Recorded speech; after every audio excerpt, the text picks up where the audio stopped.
Hello and welcome to Mid-Ohio for the third round of the TCOne 2016 season. I'm Ryan Cullen and today I'm joined by former TC2 champion Adam Vaughan. How are you today, Adam? I'm very well. Really looking forward to these races. Really looking forward to seeing all these new drivers and sort of the mainstay of Pro Series drivers just take on those really incredibly fast Germans. Yeah, it has been a German influx, hasn't it? A German takeover of this championship so far, with Julian Kunze leading the way. But we are in qualifying right now, Adam, and it's that man again, Julian Kunze, looking like he's going to be taking the honours. 25.3 so far, followed by his Euronics teammate, Moritz Lerner, and done it in there in third place as well. So the podium positions right now in qualifying are set up by the Germans, with Banky in fourth, Shepard fifth, and Mike Bell already up there in sixth spot. Yeah. Watching Mike through practice, actually, he's been in and around there and getting practice. The two lads, the two Germans up there, first and second. Interestingly, Robert not doing too well. That's my concentration is on Robert, sort of taking. I feel like he's representing Touring Pro Series in a way to take it to these really quick guys. Yeah, Moritz is going even faster here, but he's going to have to improve quite a bit more to get past his teammate at the moment. We're talking about the race pace from Julian Kunze. Rob was telling us about that, wasn't he, Adam? And he was saying that he's looking absolutely imperious here today, so it's not looking good at the moment. Yeah, in the broadcast I've watched as well, you look at his steering lock, and like being someone who's sim race, you're just in awe of just how smooth he is and just the amount of lock he just doesn't have. Basically, he's brilliant one lap and he's insane in the race because of the lock, which is obviously helping his tyre wear as well. Absolutely, of course. If he's got that lock like that, obviously his tyre wear is going to be fantastic throughout the race. If Wiesenmüller goes to third spot, but really they're all looking to out-qualify Kunz to get ahead of him because they're not confident of staying with him during the races. Dunedin right now is the next person challenging, trying to get up there. He's on a PB right now and he's right there. He's going to have to go much quicker than the Lada of Kunz through this final sector. He's got a half a tenth to find a moment. That sounds like a minuscule amount, but in TC1 that can be the difference between being first and fourth. And Dunedin now out of the final corner.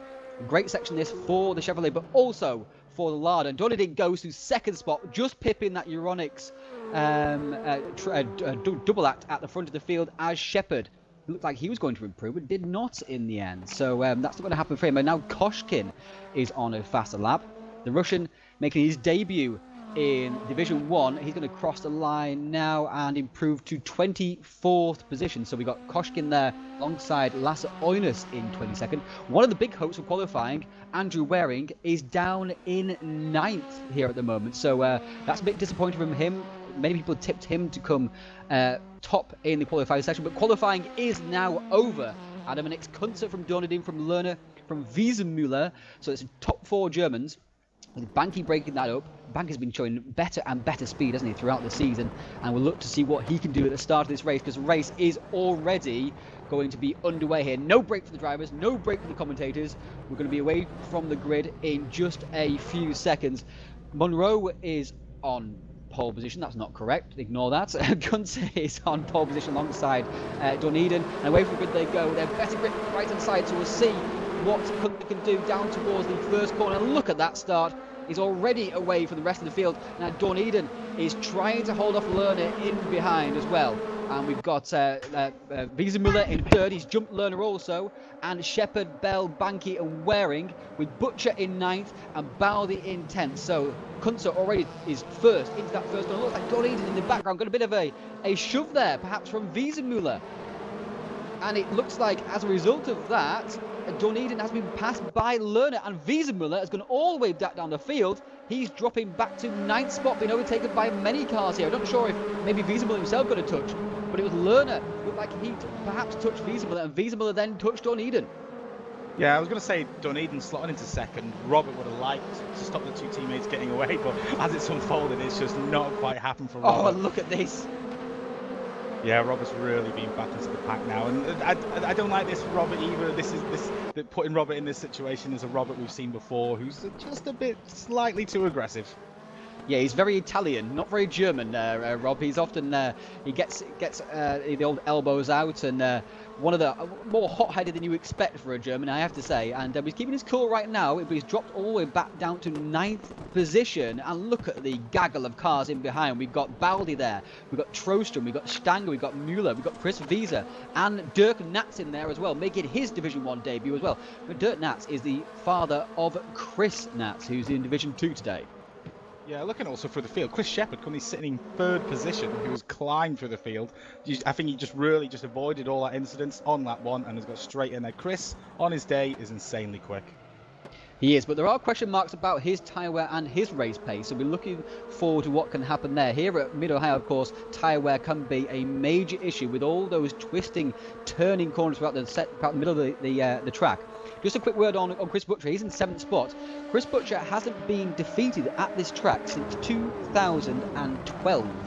Yes, the last 6 races he's raced here, he's won all 6. He's going to have to go some today to be able to match that. Yeah, sitting in 7th as well. I think he'd be quite happy with that. He told me personally he only started doing laps last night, and I didn't see him on early this morning. That's typical Chris Butcher. He will get quicker throughout the event, but again, only has himself to blame for sitting in 7th. And also mention for Mike Bell, who's moving to 5th. Oh, Mike Bell. I had actually completely missed that in almost all this. And you've just jinxed him because now he's in 6th. And being challenged by Butcher as well towards this final sector around the outside. It's a brave thing to do. Can Chris Butcher make it stick? No, Chris has got off. And he's just about got back on. I think he almost went into the grass there. Just about saved it. And Mike stays ahead of him in 6th spot. But Chris Butcher will not be happy seeing Mike Bell ahead of him. No, he'll be desperate to get in front of Mike. They have a sort of off racing friendly rivalry in every game they play, and Butcher will be absolutely just pinching at the bit to try and get hold of Mike Bell and get past him. Well, he just should have practiced more, Chris, and he wouldn't have Mike Bell ahead of you. Yeah, that's true. That's true. But Andrew signed 5th as well. I didn't see that. Andrew Waring, again, he was a top 3 guy last year. He was really, really good. Fantastic win at Macau. He had also a fantastic pole lap, and he was, like we said, he was one of the guys who was tipped to get pole position here. So 9th spot was very disappointing for him, but he's made his way up to 5th spot. Often has a few connection issues, so we'll see whether he hangs on throughout this race. And Banke is still in that 4th position. There is Dunedin. He's coming under massive pressure from Shepherd. Was that a touch there from Shepherd? I'm not quite sure, but it looked like maybe it was because Dunedin has given it back to the Englishman, and now they're side by side heading into the final sector. Oh, Dunedin sideways. He's held it. He's around. He's just about slotted back in now, but now he's going to be beaten up by the following pack. There's Wiesenmuller alongside. Remember, they made contact in the opening lap as well, and he's been out-muscled going into Thunder Valley. He'll be pushed out wide onto the curb. He will be. He's on the grass, and he's going to be passed by Trostrom perhaps as well. Got Stanger, his teammate, behind him. Baldi's already gone past. Oh, one mistake, one incident, and you are just shuffled straight back down the pack in TCOne. Yeah, I think the worst thing he did there was sit on the outside of Rob, even though he had no choice. Rob was always going to do it. In my opinion, fair move. I love a good shoulder off the track. Good move from Rob, and being it Dunedin as well, it was just going to happen. Maybe they did have a bit of a set to the opening lap, and that was the payback perhaps. But maybe it was Wiesenmuller hitting Dunedin, it looked like, because Wiesenmuller was behind Dunedin, so maybe Wiesenmuller's hit Dunedin twice in this race. Dunedin already has a bit of a rivalry with Kunze. Maybe he's got another rivalry with another German driver. Yeah. Yeah, definitely from Rob. I like that move from Rob. Rob, when he's got the right amount of aggression, is a wonderful driver. But I like I said, I don't like him. I don't like him mid-pack here, especially behind Mike Bell and Chris Butcher. This could get tasty as I think he will. He will catch them. Yeah, so Butcher has gone past Mike Bell, and Wiesenmuller's right behind Bell as well. So that'll be interesting. Oh, Dunedin making contact there. Marco Müller getting stuck in with his German compatriots. Stanger there as well. Oh, sorry, that was Stanger on Marco Müller, shall I say. And Wiese has taken advantage of that. Brilliant driving from the Polish driver in the Tom Coronel car. And he's gone past And now we're looking back from Doniden to Stanger and Wiese. Looks like Martin Müller himself has fallen back into the clutches of perhaps Kevin Enderman and Dirk Natzir, who himself is coming under pressure from Marlon Basta. So it's happening everywhere on the track right now. The only person who's having a boring race is Julian Kunze. He's out in front by 5 seconds, Adam. 5 seconds, 6 minutes into the race. Yeah, I mean, you can put a little bit of that down to obviously the incidents and the battling behind, but still, 5 seconds is just unreal. And it's just watch him. I have no words just to see how smooth he is. It literally just makes me think I just want to sell the wheel. You never attach it anymore anyway, Adam. That's because it's broke. But for me, looking at it, if I'm on this field and I look at him, I just go, no, I'm never going to be that good. He's something else at the moment is Julian Kunze, and putting an absolute lesson to the field here today at Mid-Ohio. He said himself he's a little bit undercooked at Nürburgring, perhaps underestimated slightly the opposition after he dominated them at Zandvoort, but looks like he's redoubled his efforts here in preparation for Mid-Ohio, and he's absolutely destroying the field at the moment, aided of course by the battling in behind. We're on board with Chris Butcher looking at the back of Waring, who's looking at the back of Banky, who's looking at the back of Chris Shepherd. So we've got Honda, Chevrolet, and the Honda's pretty good here. Wiese Müller has been praising it, but he's behind Mike Bell. Let's see how that battle's going also as well. That should be an interesting battle. Very good friends off track, Wiese Müller and Bell. Yeah, looking at Shepherd as well, we mentioned his tyre wear earlier. This is just going to get worse for him. It looks like they're slowing them down already. I can imagine Waring and Butcher working towards trying to get those podium positions, but looking at Chris Shepherd's past and his tyre wear issues, he does get slower towards the end of the race. I think this is only just going to get worse for him. Yeah, he has the Ryan Cullen disease of using far too much lock, and eventually biting him when it comes towards the end of the race. So Wiese Müller is still stuck behind Mike Bell here, and Mike's one of the masters at defending. It has to be said. Many people have praised the way he defends. He's never dirty. It's always firm. Ooh.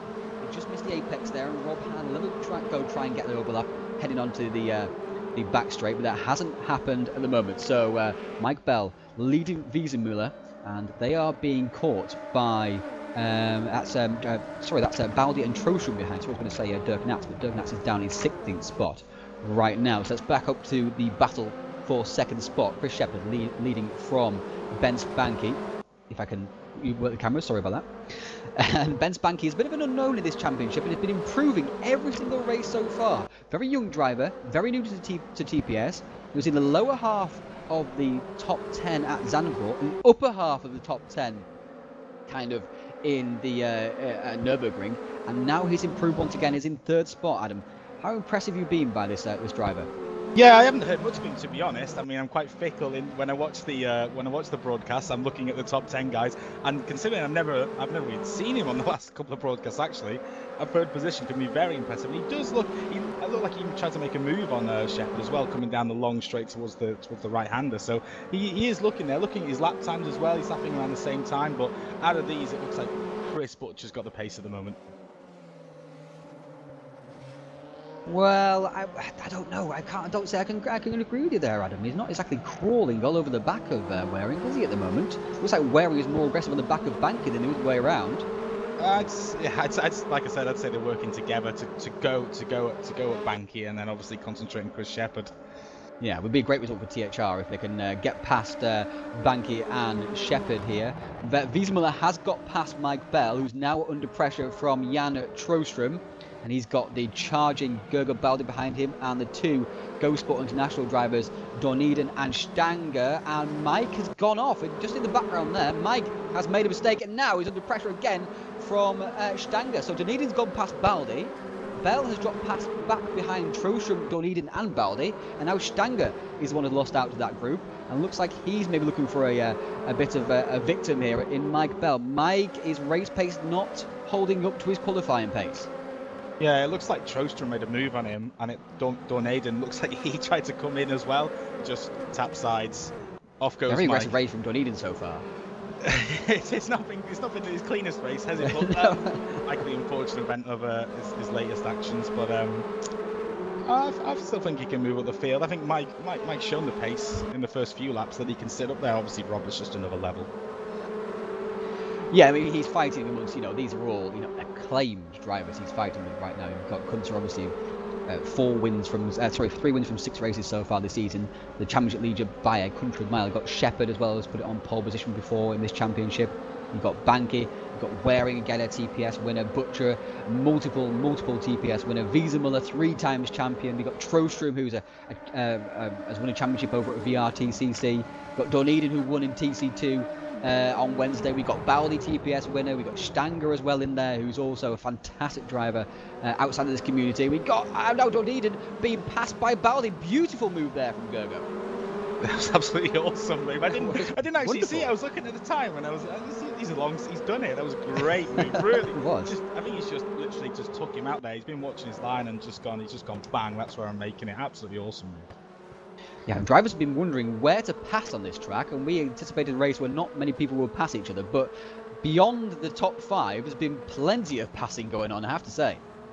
Yeah, sadly the passes we've seen have been a little bit on the actually I wouldn't say on the aggressive side. They're my kind of aggressive side. I love a good shoulder and a rub. But looking at the times now, what I'm interested to see is you love a good shoulder rub, Adam. I love a good shoulder rub. Okay, anybody in the North Wales area, just pop down to Vaughan's house. He's feeling a bit tense. But looking at Robert anyway, what I'm interested to see is Robert catch up to Butcher. Robert being former THR.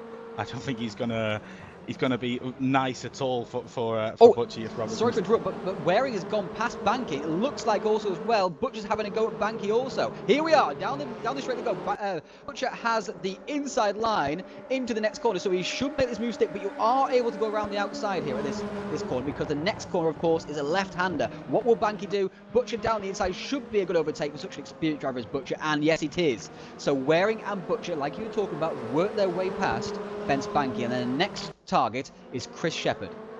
Yeah, Banky looks slow down the straight there, so I'd say Andrews made a move on the inside of him, coming to the hairpin. It's probably just shouldered him off, slowed his momentum down to the straight, which has helped Butcher massively.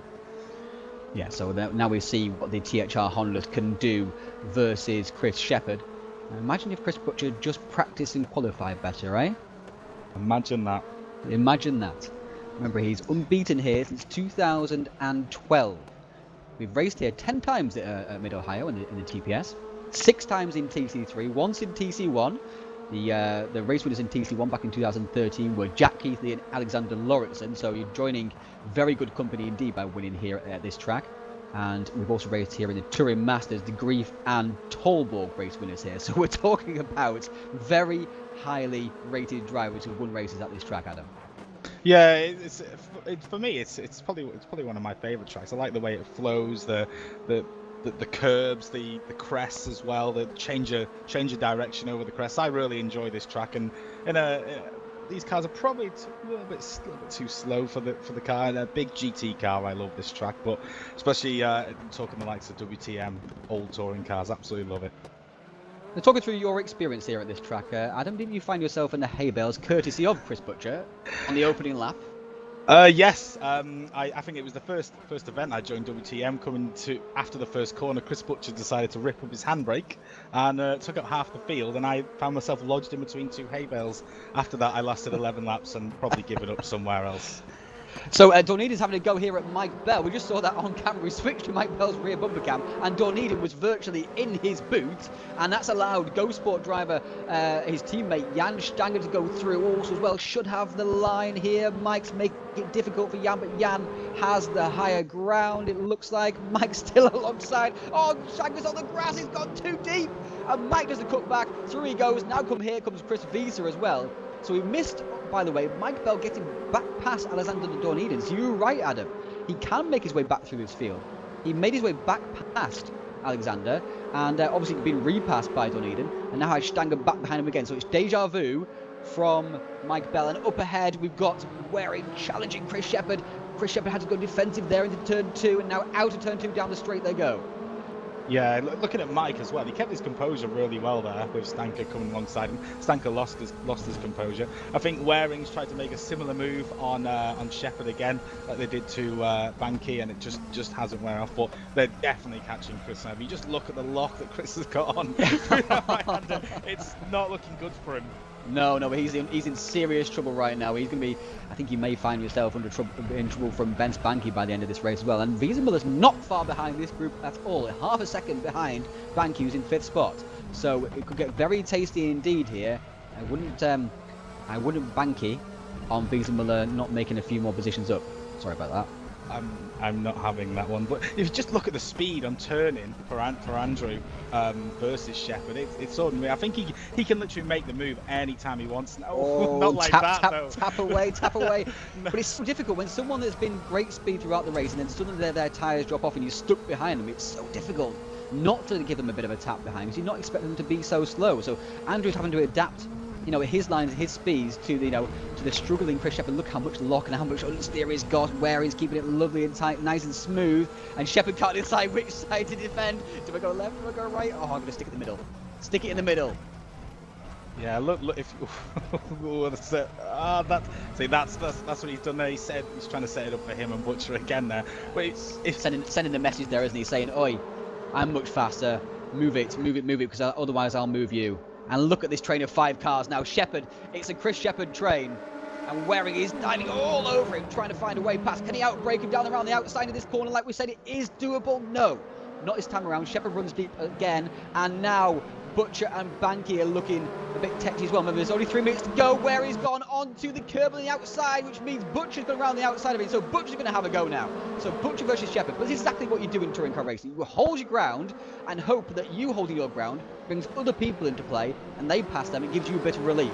It didn't bring him any relief. He's just got an even more aggressive Chris Butcher behind him instead.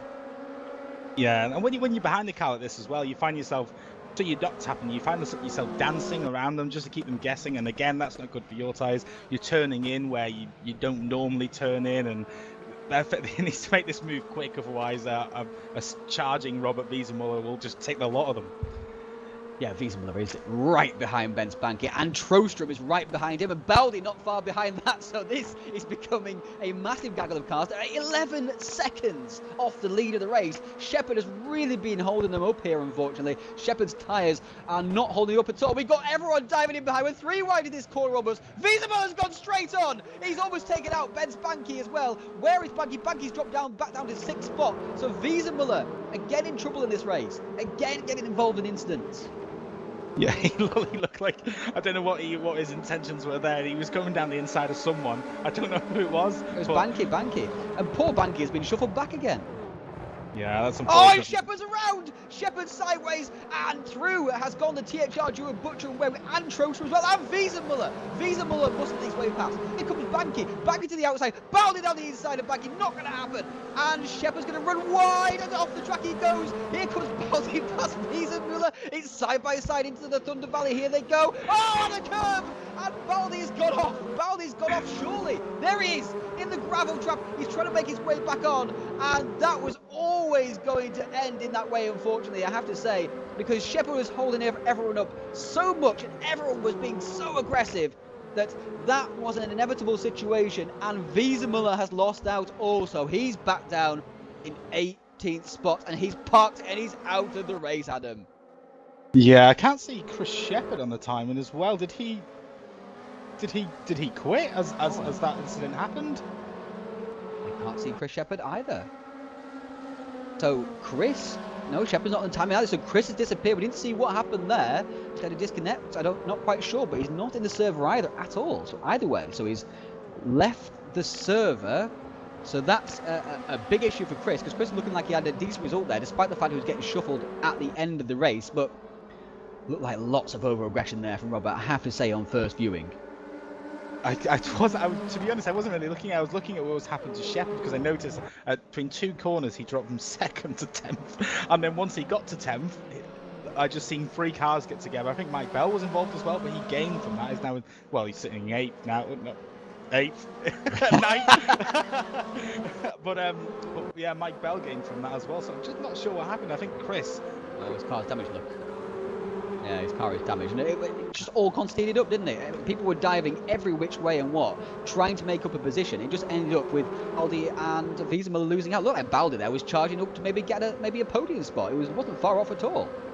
Yeah, it was unfortunate for a lot of people there, and sadly, when you seem to be the one that's not driving aggressively, you're the one, especially when you're out in front like Shepherd was. You seem to be the victim of it because because the cars were all gaggled up, there was no way just to come back on, and once you do come back on, Shepherd's pace wasn't in any shape, to deal with that kind of pressure that he was having. So that was very unfortunate for him. And we're looking back from Andrew Waring. He's looking at Jan Trostrom. We got Banky out of the race. Oh, that's the end of the my apologies. That's the end of the race. Sorry. Julian Kunzer is a winner of the race. I got so caught up in the action. But Julian Kunzer has won this race absolutely dominantly from Chris Butcher. You can see the results here. From Waring, from Trostrom, from Banky. Banky, at the end of all that, he looked like he was the first loser in that massive dive bomb by Wiesler going into the penultimate lap. He lost out initially, but in the end, he came back and finished in that 5th spot. So he did pretty nicely out of that. Dunedin in 6th. Stanger in 7th. Chris Wiese ended up profiting from all that and finishing in the 8th spot. Mike Bell a strong 9th, with Gerb Baldi recovering to 10th. And then the rest of the field, Muller, Enderman, Nats, Wheeler, Tarski, Bastos, Oyala, Rosmarino, Johnston, Stevanovic, Oinas, Herbig, Ilya, Sean Jacobs, Eric Brazola, and Pavel Koshkin back there also. Well, with John Monroe, I think he was back on 26th as well. So not sure what happened to John in this race. He looked like he was going to have a strong race here. Remember, race winner at the at Nürburgring in the first race, so not sure what happened. John will try and find that out later, but we'll be right back in just a minute's time.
Okay.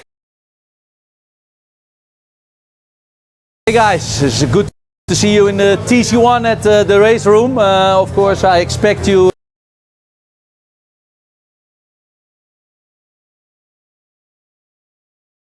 to race with my car, because I'm sure it's the fastest one, especially here at the Notchlife.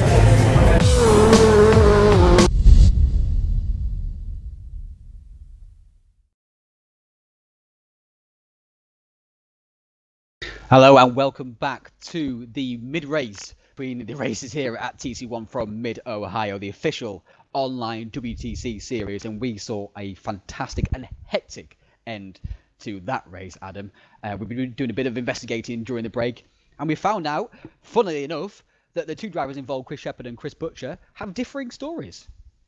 Yeah, Chris Shepherd has been on chat and saying that Chris Butcher dive bombed him. Now, I didn't see the instance, so I'm not going to defend Butcher. I spoke to Butcher. He said that Chris has moved twice while defending. He's gone for the switch on the inside, and then Chris Shepherd has moved across. So we're never going to get to the truth unless we watch the replay. But I'm sure in all due time, Mr. Ryan Callan will sort that out for both of them. Oh yeah, looking forward to that. And funnily enough, the two drivers don't agree on the same incident. Never seen that before. Nope. But going into this championship, into this round, these were the drivers' points. Kunze leading by the proverbial country mile from Robert Wiesenmüller. Stanger in third, and Jan Troostrum and Bonnie in fourth and fifth. So it's a German 1, 2, 3, 4, 5 at the top, on the top of the championship standing. With Glavach, Munro, Butcher, and Lerner, and Kopp rounding out that top 10. Glavach is not here today, unfortunately, so he'll be dropping these scores from these races. And in the team championship, it's much the same kind of thing. We've got Euronics leading the way, of course, Kunze and Lerner, with M Technology in second spot, Wiesenmüller and Troostrum with Go Sport, and THR and Smalpower Racing fifth and sixth. So that is the team standings for you. Mr. Lee Palmer says, by the way, Adam, that there is a shoulder rub incoming in your shed. I do look forward to that. I'm not going to lie. I do look forward to that. If it's from Mr. Lee Palmer as well, I couldn't think of anyone better. I'm sure he's I hear rumours that he has experience in this kind of thing with men. So do I. So do I, actually. Moving on from that. It's a professional broadcast. We got some RaceRoom merchandise giveaway at the next event in TC1. So looking forward to that. Our qualifying session is just a few seconds away here, so we'll jump into that in just a second. But like I say, we're going to be giving away some RaceRoom merchandise and some WTCC, I can't say the words, merchandise as well at the next event to a couple of lucky viewers. So look out for that as well. We've got two more races coming up here today, by the way, in case you're wondering all about the format. Another qualifying session, another race, and then another qualifying session and another race. So plenty of time for more action. We'll have to unravel the latter end of that race in the forum. I'm sure there'll be plenty of heated discussion about that, and none of them seeing eye to eye as per usual. And we must mention as well that Lerner disconnected from that race. We completely missed that. We didn't see him out on track at all. That's why we missed it. And so that's a big shame. And John Munro is racing from Nick Dealey's house currently. Nick Dealey, a follower of Touring Pro Series, and John's racing this weekend in real life in the Mazda MX-5 Championship. And he's taking his rig to Nick Dealey's house up in the Midlands, all the way from Scotland. So massive dedication there from John. But we're now going to go into the qualifying session. And who's your tip for pole position here, Adam? Have you got one that's not Julian Kunze? Well, if it's not Julian Kunze, because I am not biased one little bit, I'm going for Chris Butcher. I knew that was coming. As soon as you said I'm not, and as soon as that came out, but we're gonna watch Julian Kunze now. He's out on track on his hot lap, so we're gonna go on board with him actually, and with the dash cam and see what it's like to be Julian Kunze or be on his dashboard. Maybe we're his mascot. He's nodding Churchill dog. Only people in Britain will get that joke. That's a terrible joke. Yeah, look, I thought Chris did well then actually, and we need to go back to the point of practicing. He's just finished second. Yeah. 10 seconds behind Kunze, but 10 seconds in a I should know this, but a 20-minute race, is it? 20-minute race, yes. It's a 20-minute race. Is a day's practice. Yeah, probably. I mean, of course, he was held up behind, Shepherd for a long time in that race. Shepherd was clearly not on the pace during the race. He qualified well, and Shepherd reaped the rewards of qualifying well by running at the front most of the race. But his tyre wear came back to haunt him. Of course, in the end, ended up getting shunted out and didn't even finish the race at all. So he's back in the server. He's not happy about what's happened at all. And Kunze is not in pole position right now. It is actually Andrew Waring, and there are the first times coming in. So Kunze is actually. Oh, look at that time from Waring. A 25.0? Did he just do that, or did he just lag? Well, he's got I that know in it's him. I know it's possible, but goodness me, that is a ridiculous lap. He has got that time in him. If we go back to last year, there's a few instances in qualifying where he just absolutely just annihilate everyone. I know on Kunze did tracks. 25.2, didn't he? So it is It's possible, but possible. that is a crazy lap time. I'd say he's done that legitimately. He's got that in him. We've seen that last year. He just had a lot of connection issues. I hope it's a legitimate time. If not, I'm sure Andrew will do the right thing and disappear and come back. Apparently, it's not a legitimate time, but he doesn't really have time to come back in and redress that. Unfortunately, so we're kind of stuck with it. Well, I'll let race admin decide what they want to do with that.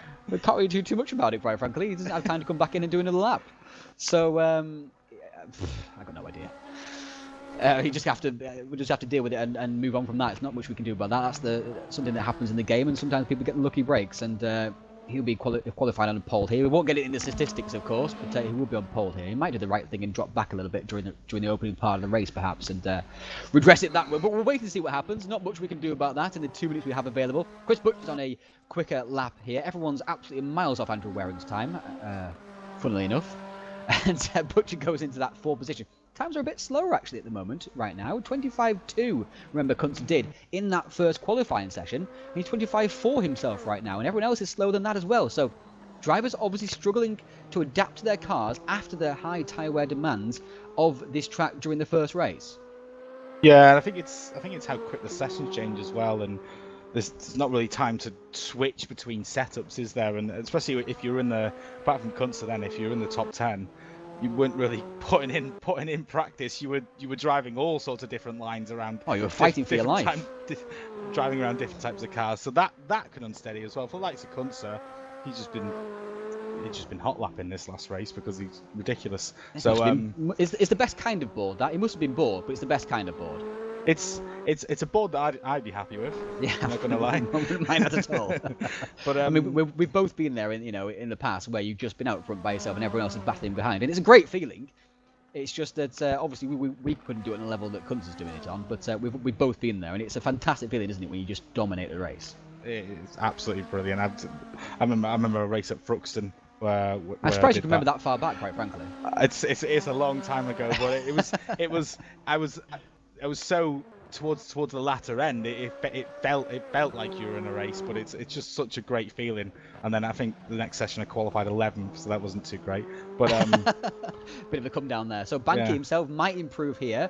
He's in 7th spot right now. Will he be able to cross the line and go faster? He does. He goes 3rd. So that's great stuff. But that's the end of the qualifying session. We've got 15 seconds to talk about the grid here, which means it's Waring from Kunze, Banky, and Lerner. So Lerner's 4th. He's qualified well once again. Let's see if his internet doesn't give up this time. Butcher's in 5th, so that's a better qualifying session for him, with Shepherd in 6th. Hopefully Butcher won't find himself behind Shepherd in this race. I'm sure he's hoping for a good start there. With Baldi, and then Stanger, Doneden, and Trostrom also as well, rounding out that top 10. Munro in 11th, and Robert Wiesenmuller is not racing. Okay? So Robert Wiesenmuller's not racing. So that's an interesting little side story for that. On the grid right now, and away from the grid they go. And Waring will lead the way into that first corner, ahead of Kunze. Looks like Lerner has had a good start here. He's going to go past Banky. Yes, he is. Now Banky's going to have to defend. Shepherd is attacking Butcher into that second corner also as well. So these two, a grudge match from the first race, and Butcher's being passed by Baldi as well. Oh, and off the track! Off the track has gone Baldi, and who was that? That was one of the Go Sport drivers. It looked like perhaps that's, I can't quite see who that was. Was it Doneden? I think it was Doneden. Doneden's out of the race. So it was Doneden going out off track, because Stanger is in 6th spot. He's out of the race, and Butcher has lost out massively there. He qualified well and found himself now in 18th spot. Waring and Kunze are having a door-banging session into the second sector. They go. Waring on the inside still. He'll have to hold on here from Kunze, surely. He's letting Kunze go through, though. Try not to fight too much, I don't think, there, because probably feeling quite guilty about that pole lap.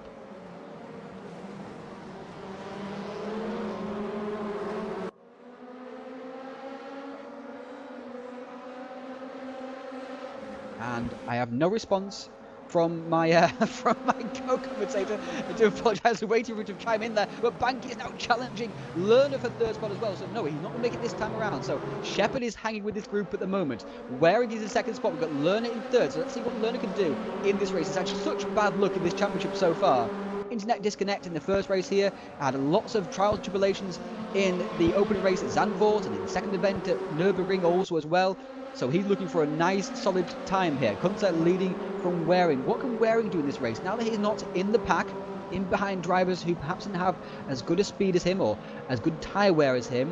What can he do? Can he hang with Kunze? Right now Kunze looks like he's pulling away from Andrew Waring. Lerner in third, Banky fourth, Shepherd in fifth.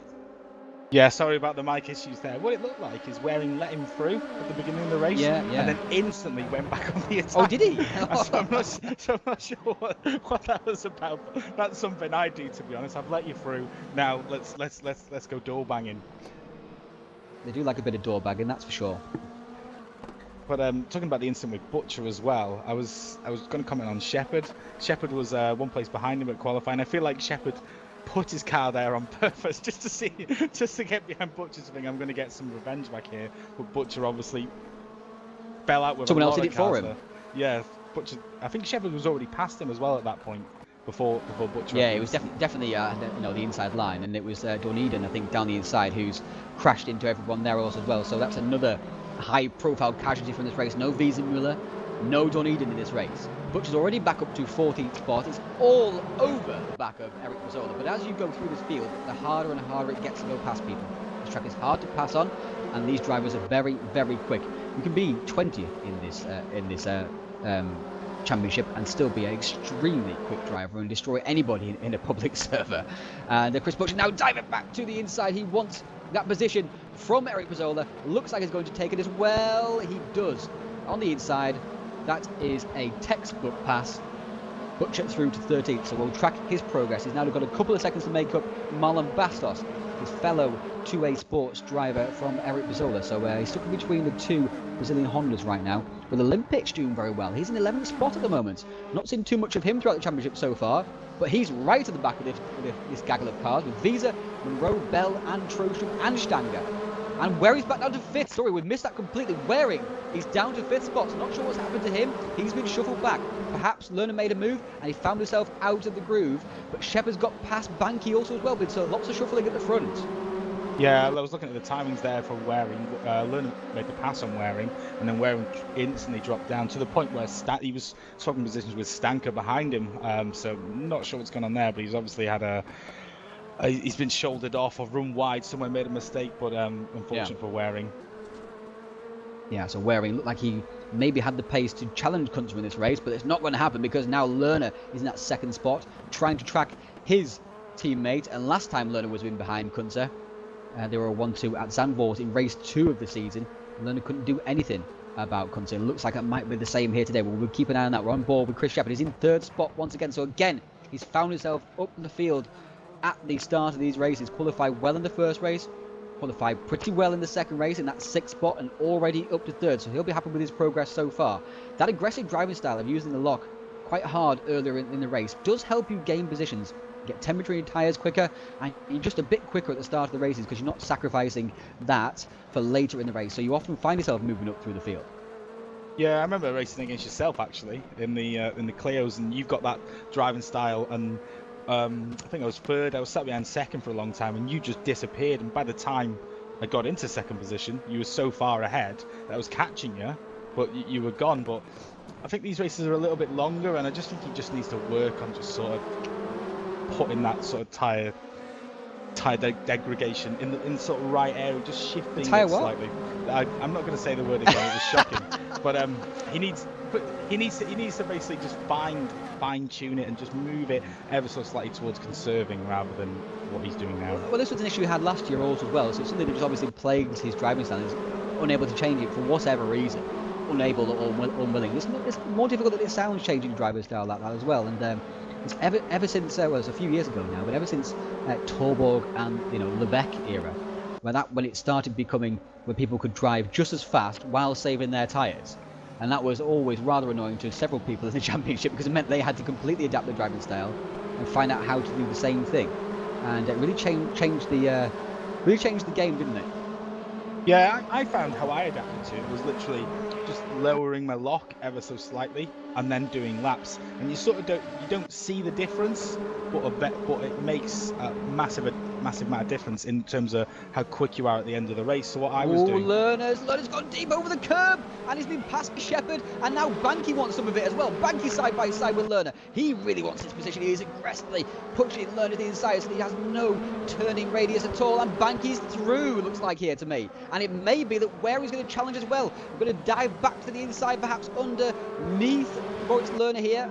No, not going to happen. So Lerner is now shuffled back to 4th spot. He made one small error. He didn't even go off the track hardly, and he dropped 2 positions. Again, it's just showing how close this field is. You make one small error, or you step out of the line, being passed by one person, and boom, several have passed you again.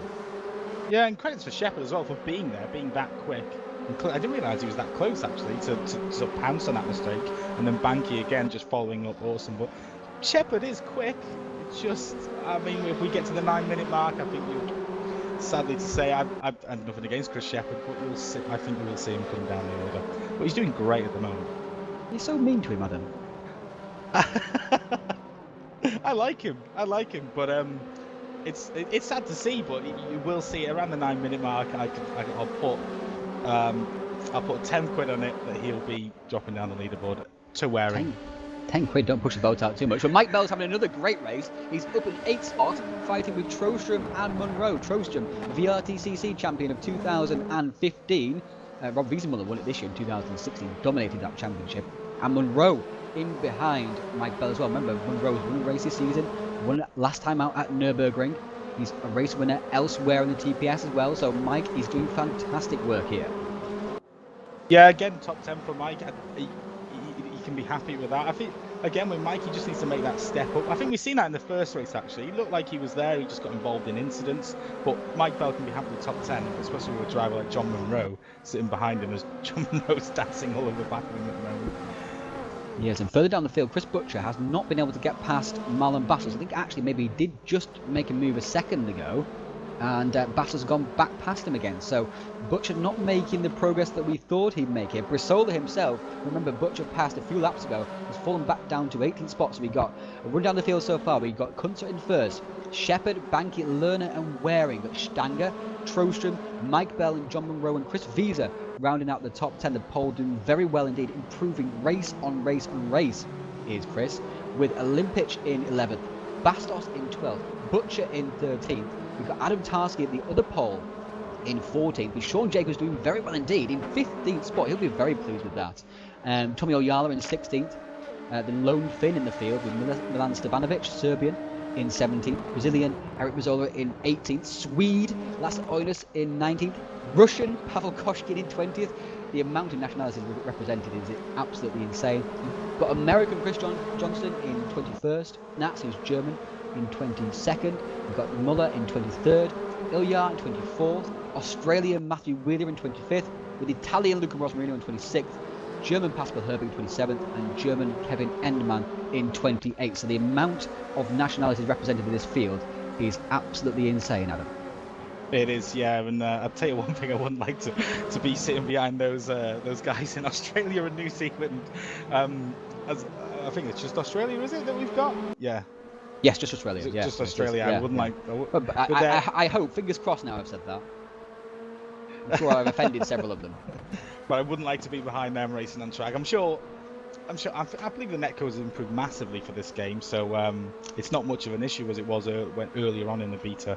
But we don't see it as much on stream as well, which is good. But yeah, it's great, and a few of the Americans as well. I'm loving that. Americans driving front-wheel drive touring cars. The absolute antithesis to the American dream. And Chris is in a fantastic battle right now with Dirk. Now let's quickly jump on that, because they are very close indeed. In fact, side by side heading towards turn 2. Chris trying to hold Dirk trying to hold Chris off on the outside. And just as we talked about latency issues, Chris appears to be kind of by himself. Chris is by himself completely. We can't see him on track. My apologies, Chris. We just jumped to you at the worst time of your TPS career. But Dirk is holding on to that position. He's side by side now with Marco Mueller instead, who himself has been down, was started Division 1, went down to Division 2 and come straight back up again to Division 1. So he's trying to accrue some points here to make sure he stays in this top split. Back up towards the battle for 4th spot though, because Waring is all over the back of Banky once again. He's been here before, Adam. Yeah, he has. Waring looking very quick. And I just want a quick mention to Chris, who is showing me right up. He has dropped Lerner to 1.5 seconds. So great drive from Chris so far. And he's keeping a sort of steady gap as well to Gunter. But Waring, there's a big gap from Lerner to Banky now, isn't there, though? Yeah, there is. Well, where was Banky first race? I believe he finished 5th, didn't he? He did, yes, he did, yeah. But he was challenging for that podium, that 2nd spot all the way through. He was in that group. And he got himself shuffled out, obviously, by what looked like a massive dive from Wiesenmüller. So, obviously, he's got plenty of speed. Yeah, it just seems to be holding up. Because if you look at behind him, there is a long train of cars all the way back to 11th that's behind him. So maybe this race he just slightly hasn't got the pace. And yeah, this is the group in the first race that's going to get interesting now from Banky back. I think we're going to start to see that towards the end of the race. I think this is brewing. This is and smelling trouble here, Adam. I'm looking forward to it. There's a bit of chaos, Adam. There's a bit of chaos. The battle pack right now is Banky, Waring, Stanger, Trostrom, Bell, and Monroe. That's from 4th back to 9th, with Chris Wiese not far off the group ahead of him, and he's bringing Nikola Olimpic along with him as well. Chris Butcher not really making many inroads into the back of this group. He'd just been a bit quicker earlier in the race. Butcher would probably be on the back of Olimpic, and with a fighting chance of getting onto the back of this group that's battling from 4th to 9th. So Butcher, I think, could have been a bit quicker earlier in the race here. Yeah, he's again one that I think is affected by going off and just completely losing composure, completely forgetting how he drove in the previous race, which got him a 2nd place. He does suffer with that, Chris, and I think that's again an instance of that. But if he would have practiced. I'm sure he knows. Remember, he's won 6 races in a row here and not showing himself well at all. The only times he didn't win a race here was in rear-wheel drive touring cars, and these are front-wheel drive touring cars, like the ones he won in 2013, in 2014, and later on in 2014 also as well. So a bit disappointing this showing from him here today. Came 2nd in that first race, of course, but not after a massive race-long battle with the guys ahead of him. And Waring just about holding on to that car under brake in there, and it's allowing Stanger to get alongside him. Is this the start of the aggression? Stanger now to the inside. No, not going to make a move this time round. And everyone stops back in once again. But it's brewing, it's brewing. People are starting to make a few mistakes. Yeah, just a rare correction for you. It's actually Lerner we're on board with. It was Lerner that got sideways. But oh no, it was Waring. Sorry, I just had the wrong driver info up. I do apologise, but it is definitely Waring who got sideways. Lerner's in this yellow line, as you can see. Round now challenging Chris Shepherd. Chris Shepherd starting to suffer once again. Yeah, he has, and I think I'm not going to talk about him actually, because when we weren't talking about him, he was doing extremely well, and as soon as I said he was doing well, Lerner just seemed to have reeled him in, and it's looking very quick actually. Looking at the times, he is last few he's been reeling him in by a couple of tenths each lap. Yeah, Lerner's a small mistake there at that first corner, lost a little bit of ground, but he should be able to make that back up here, under braking and under traction out of this corner. This track is so demanding with the tyres. Got so many traction zones, especially turning traction zones, Adam. You got all the way through that middle section. You're turning and accelerating at the same time, and people who can hold on to their tyres are at a massive advantage here. Yeah, you're not sure what you want to do there as well. Do you want to hit a late apex? But there's a lot of camber sort of late on in the corner, so it's sometimes an advantage just to chuck it in early and hope that the camber pulls you in. But looking at Lerner there, it looks like what he's trying to do. He's just trying to set that late apex up for the run down the straight, but the speed he's going at the moment, I think again he's going to size this up, but he doesn't want to take too long because he's got Banky behind him. They start battling, then the hype train will come flying towards them at an incredible speed. I'm pretty sure it will, and Trostrom looking very dangerous in the back of Stangros as well, just in the background. But this looks like it might be a tasty battle, and then Lerner looks so quick. Hello. Plenty of advertising there for the new Lada Vesta. I sent a lovely little bump. I like that actually. Shepherd just about held onto it there just about managed to hold his line and got the apex back at the end. But Lerner's looking very dangerous indeed, and they are gaining in behind just by a couple of tenths lap at the moment. And if Shepherd gets passed by Lerner, he'll lose a few tenths of a second there also as well, and his perhaps higher tyre wear may come into play, and he may find himself dropping back towards Banky and Waring. So this is not over yet, but Waring is challenging Banky in the background. He's around the outside. That's surely not going to work there. That is not a place you want to be on the outside. And as a result of that, Stanger's going to go through as well. Yes, Stanger is going to have the inside for the run down the straight. This kink in the straight is going to have as well. And Waring around the outside, tracking Banky, trying to use Banky's slipstream to stay alongside and get past Stanger perhaps. So have the advantage in the high ground going into this corner. And it looks like it might have worked. It has indeed worked. What a beautiful move there from Waring. With thanks to Banky, we're sending him a Christmas card. Yeah, you mentioned earlier you can run around the outside there because the next corner is a left turn, and he did really well there. Like you said, got in the slipstream just a couple, a little bit extra speed, and absolutely held it wonderfully around the outside. That's great racing, and Stanger obviously gave him a bit of room also there as well, so that was really, really good racing from both of them. And now Waring is all over the back of Ben Spanky. Obviously he's not confident in Ben Spanky being able to get onto the back of Chris Shepherd. If Chris Shepherd is passed by Lerner, he wants to get past and do it himself. Yeah, he is. He's looking very impressive. I think Andrew need to make that move on Banky as well, on Stanger, sorry, because it looked like Stanger was trying to run him off. I don't know if you've seen towards on the start of the straight, he's just trying to run him off, and they were bumping, and Chris Shepherd is still holding off Lerner. Yeah, I can't believe that Lerner hasn't got past Shepherd just yet, but Shepherd is suffering. He's dropped 2 seconds to Kunter in the past couple of laps, and Lerner just cannot find a way past at the moment. Waring, and Stanger down the inside. Banky's been hit again in the same corner. Banky will be absolutely furious. Banky will be furious with that. That's the second time in 2 races. At the end of the race, he's been hit by a German in that second turn. How furious would you be, Adam? That I'm furious watching it, actually. There was just no need for that. It looked like he came up inside of 2 cars there, and then just absolutely collected Banky, who's dropped down to 13th place. Stanger himself has lost out as well, dropped down to 7th. Where he's lost out as well, he's dropped down to 5th. So everyone's a loser from that. No one gained at all, apart from Mike Bell, who's in 5th spot. Has been now fighting with Andrew Waring for that 4th spot, where he's just got back past him again. It's great. I'm not sure where Mike was before that start. I believe he was around 8th position. That's great. Yeah. Great couple of positions made up for Mike there. He looks like Mike's the kind of guy who keeps his foot in it when there's just smoke everywhere. No fear. And then finds himself in 4th, so not too bad. Yeah, well, we said it was brewing, and it might brew before the end of the race. It came a bit later than we thought it would, but it did come eventually. Now Banky is trying his hardest to get back onto this group. Butcher is right there, by the way. Butcher is finally making a play for these positions. He's right behind Nikola Olimpic, himself having a great result, Nikola. Yeah, he is, yeah. But he seems to have hooked it up recently, but then again, this train has been fighting. Chris been able to latch onto the back because they've been fighting, as we've seen, and he's making a move on the outside, which is brave. Oh, he's going for the late cut here. Let's see what he can do onto this straight. Not going to happen this time around. So the battle we need to watch now then is Lerner and Shepherd. I think this is the last lap of the race. Kunter should be able to make it to the line before, after that timer hits 0. Lerner around the outside. He really wants his second spot. He's going to have it as well. What a move. That's a great move there from Moritz Lerner. Lerner takes second spot with a power move around the outside of Chris Shepherd on the final lap. Yeah, that was a copy of Waring's there. Absolutely brilliant move. You can see him setting it up, and he just, again, great driving from Chris to give him that space. A little bit of contact, but it wasn't enough to throw each other off. Brilliant driving from both drivers. And talking about brilliant driving, here is Julian Kunter dominating the race once again by less gap than it was last time, but still an absolute.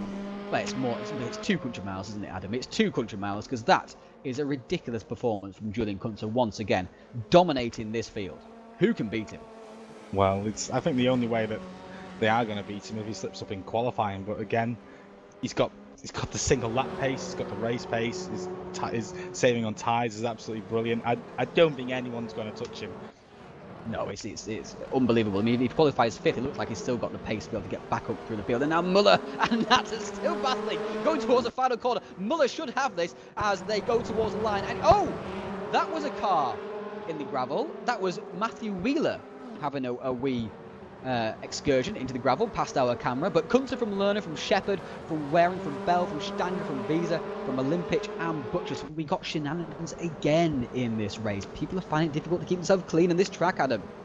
Yeah, it is. It seems to be happening as well. Sort of for the podium positions, which is what I'm loving. And they just keep backing up each other. People keep making mistakes. We've seen Butcher and I forgot who it is now. That keeps just absolutely just slamming into the inside of everyone. What was his name? I'm gonna have to call him out because he's done it a few times. That's the one. He's been making it interesting for everyone in that pack, and then yeah, it's hoping for the same for the third race. You're hoping for the same. Well, I'm not looking forward to these kinds of reports coming in. It has been a bit more of an aggressive show here today at Mid-Ohio compared to the opening couple of races that we've seen. But Kunze has been flying above it all and flying out in front and winning and dominating these two races so far here today. We'll be back in just a couple of minutes' time with a quick breakdown of what happened there and perhaps a couple of driver views as well.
Hey guys, it's good to see you in the TCOne at the race room. Of course, I expect you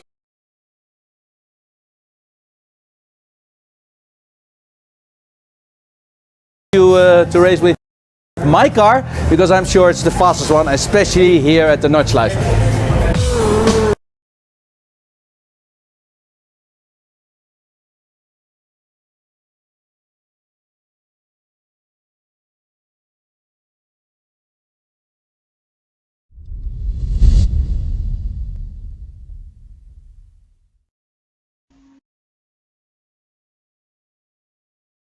Hello and welcome back to the review of Race 2 and the preview of Race 3 here in TCOne 2016, the official WTCC online series. And we saw more fisticuffs there in the second race.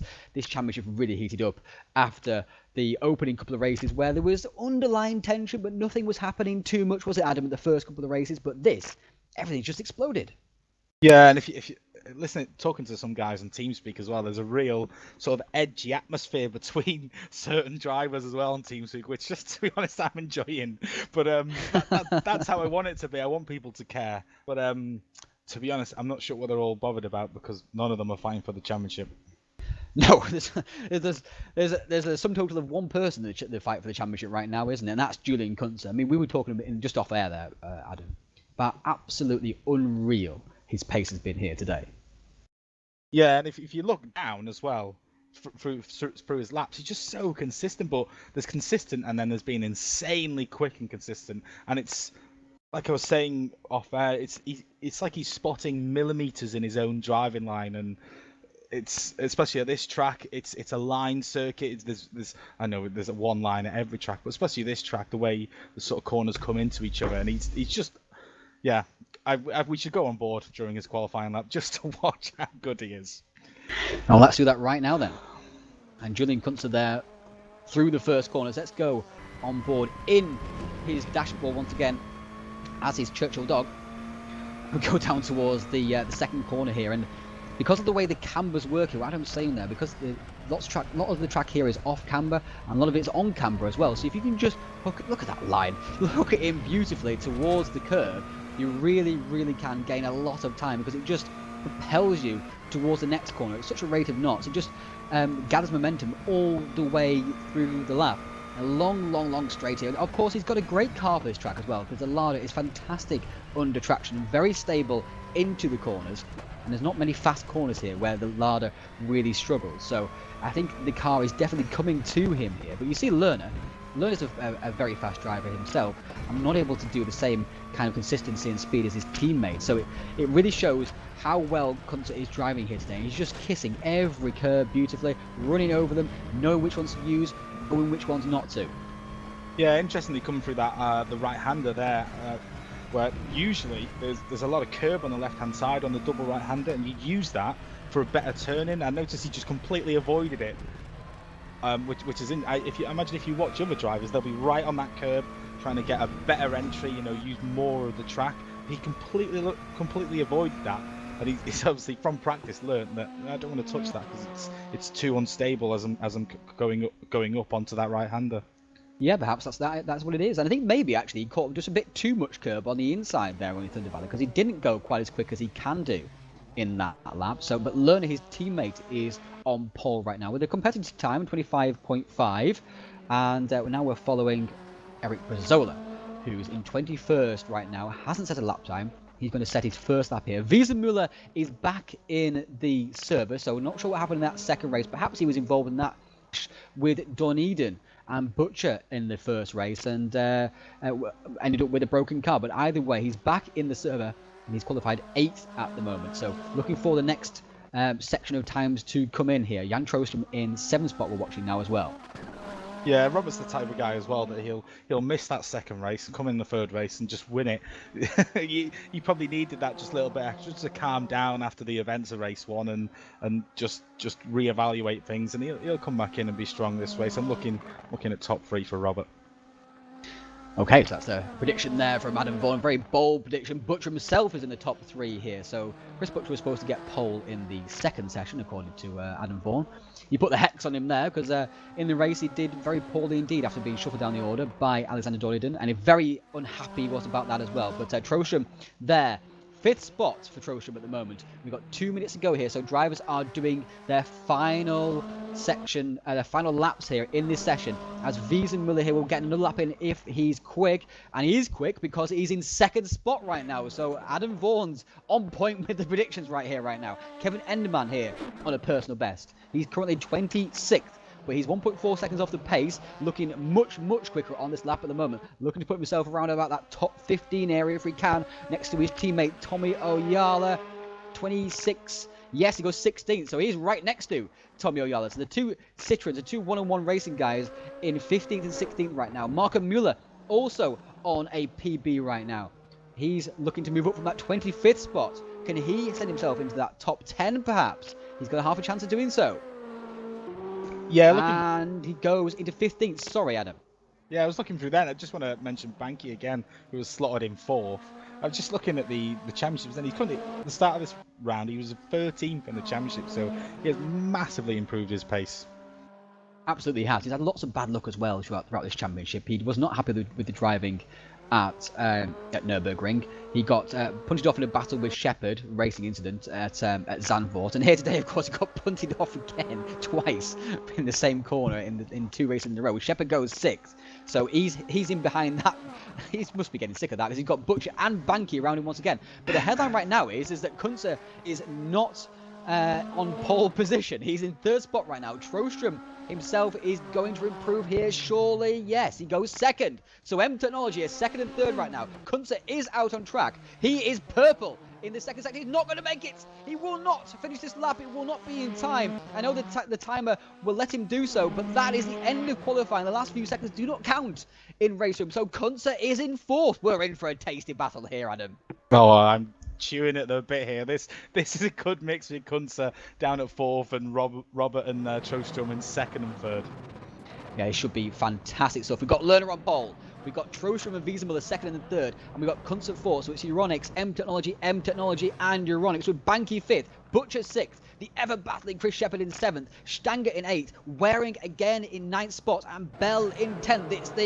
It's the usual suspects at the front of the field, and a great start there from Lerner, and Wiesenmüller gets away around the outside now of Jan Trostrom. Will Jan let him go through? Let's have a look here. Lerner leads the start of this race, and it's now Kunze slots into that 4th spot. So Lerner is in 1st. Ignore that time glitch there from Sean Jacobs. Good old Australians, eh? And Trostrom has that Wiesenmüller through. So Trostrom has that Wiesenmüller through, and now it's his job to hold off the charging Julian Kunze. And a great start again from Chris Shepherd, by the way. He's up to 5th once again. Yeah, I was just going to mention that the qualifying that Shepherd's there, but he's improved positions, I believe, at each of the start of the races. So great stuff from Chris Shepherd. We lost Andrew Waring already at the start of this race, so Andrew Waring will not repeat the good results he's had in race 1 and race 2 here. He is out of race 3 already. On board with Kunze, he's all over the back of Trostrom. He's probably going to be quite a bit patient here because he really is in no rush. There's plenty of laps for him to get past. He's got plenty of speed. He's looking up ahead there. He can see Lerner. He knows he's got the number on Lerner. He knows he's got the number on Wiesenmüller. He knows he's got the number on Trostrom. So we shouldn't see too many fireworks right now. But Kunze is easily wound up. So if people start bashing doors with him, he might start bashing doors back. Trostrom himself is not the type of driver who bashes doors, but Wiesenmüller is.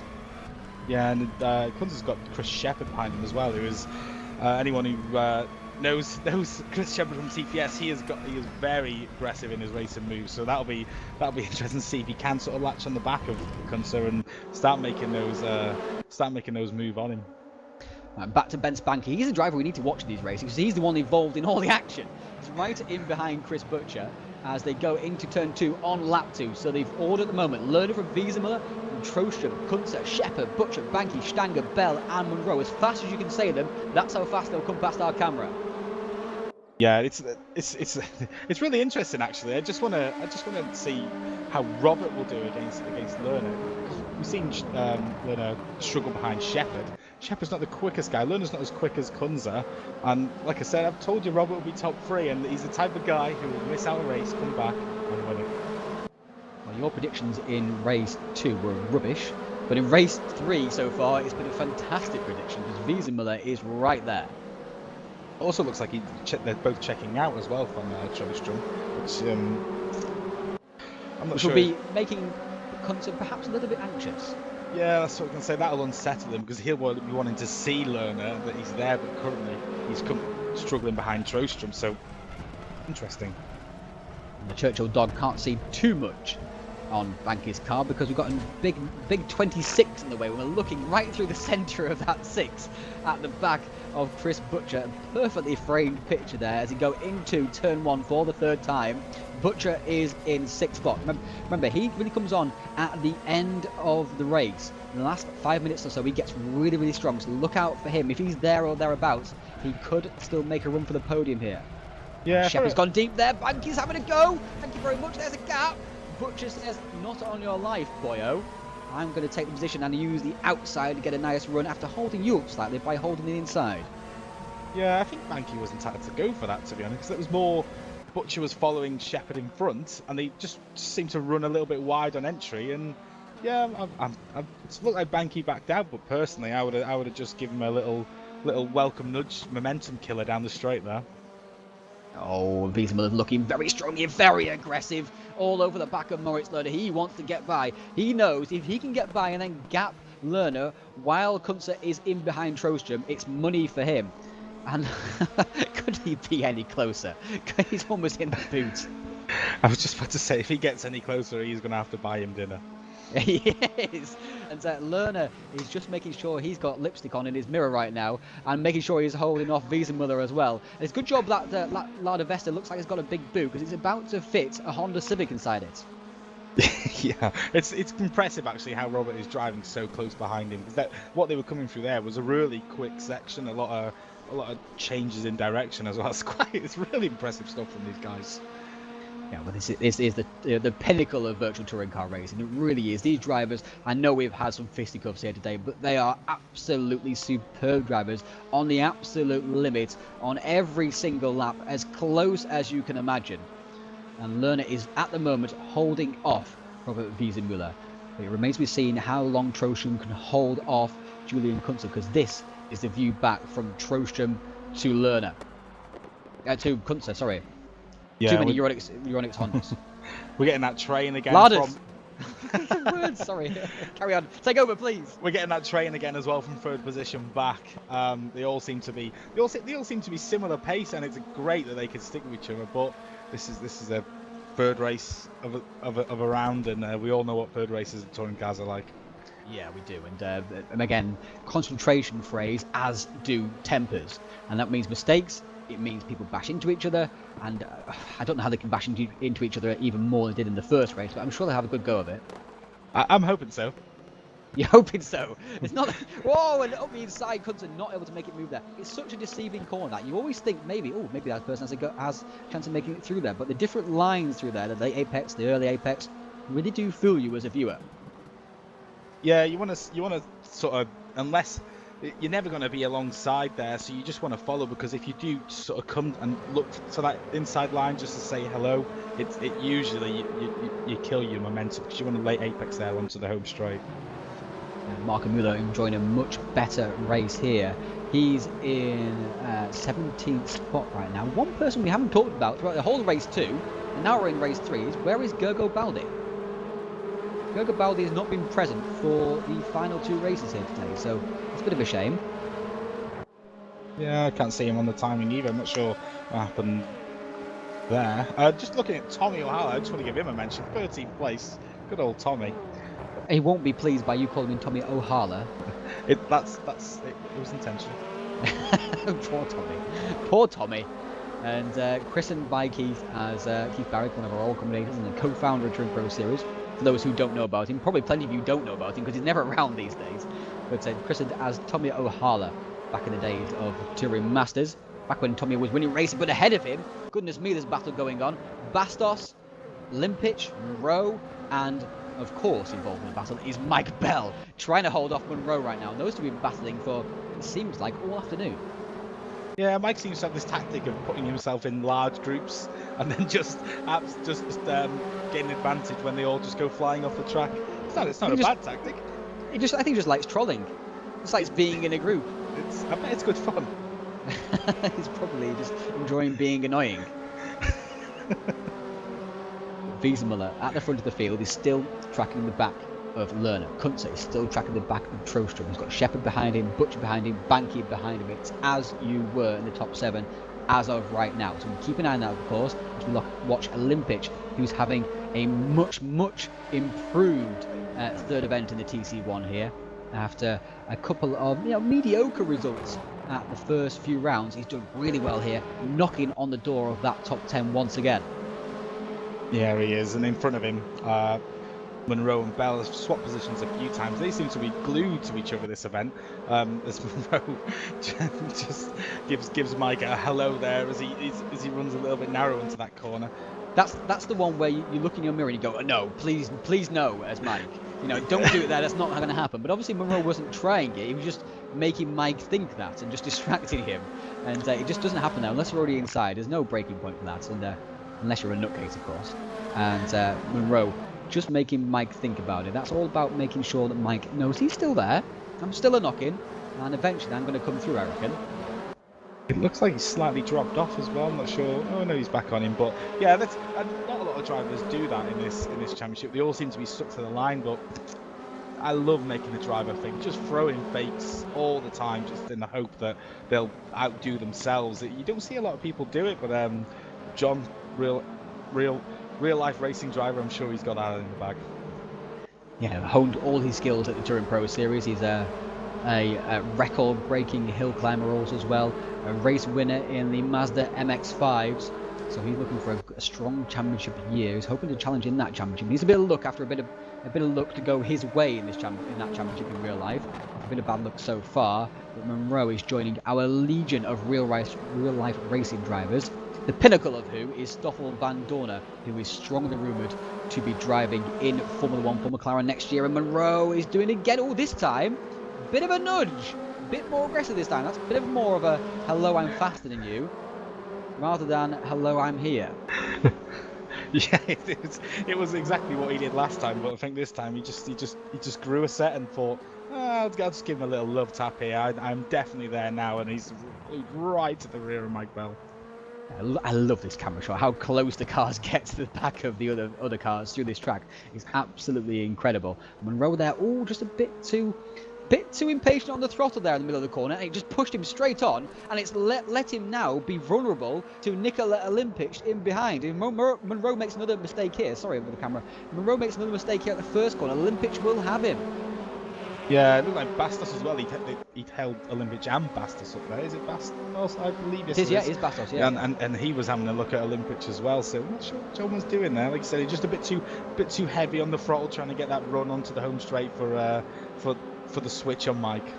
I'm sure he's probably blaming the setup he's got at Nick Dealey's house right now. That's why I did it. That's why I did it. Look at the gap that he's given away.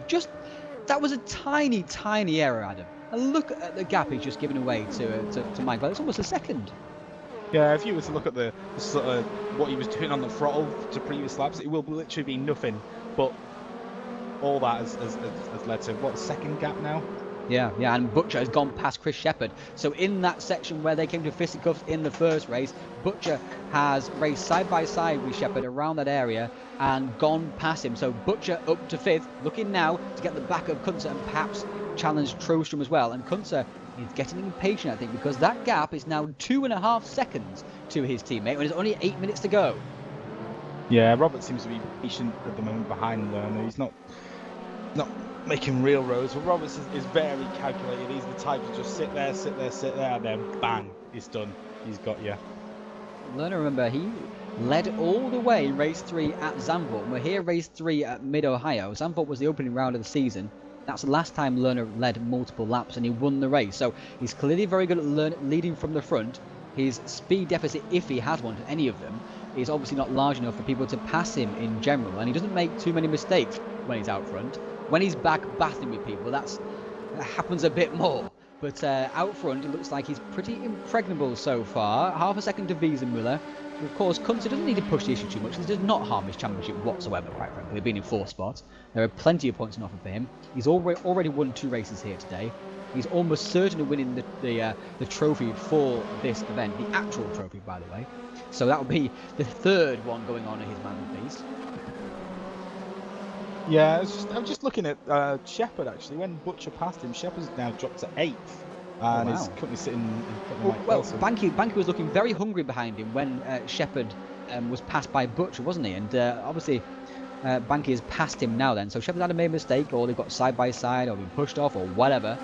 Shepherd is back down to 8, like you say, and now in behind Stanger. Another driver we've battled with several times throughout this afternoon. I was disappointed with the Butcher Shepherd move. It was too nice for me. It was too clean. It was way too clean for what I was expecting. I was watching the timing for that for a long time in the hope that something, but no, Butcher and Shepherd driving too nicely there. Yeah, I can't say they're best of friends on track. They came to blows at Zandvoort last year also as well. Both drivers blamed each other for that one, with that humongous accident that saw, I think it was Javier de Carvalho ended up rolling down the front straight. And look at this lock that Shepherd's using. Goodness me, Shepherd.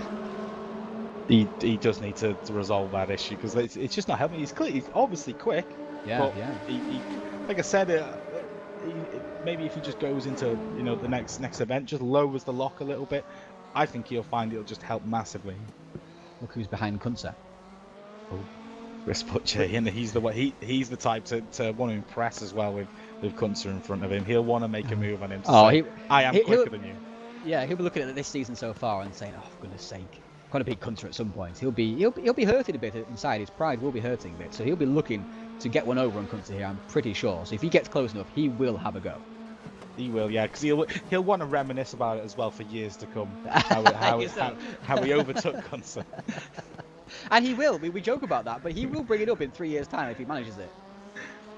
He will, yeah. Look, you just look at the lines that Kunze took out to Butcher. I know you get the effect of Kunze disappearing, but it's just so much smoother, and Butcher was just a bit too quick in there. But I'll be impressed if he managed to make a move on Kunze.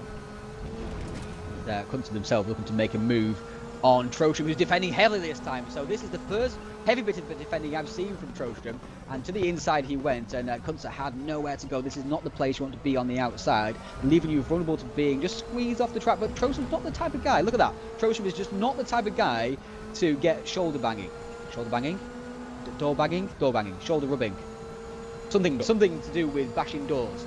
Trostrom's not the type to do that.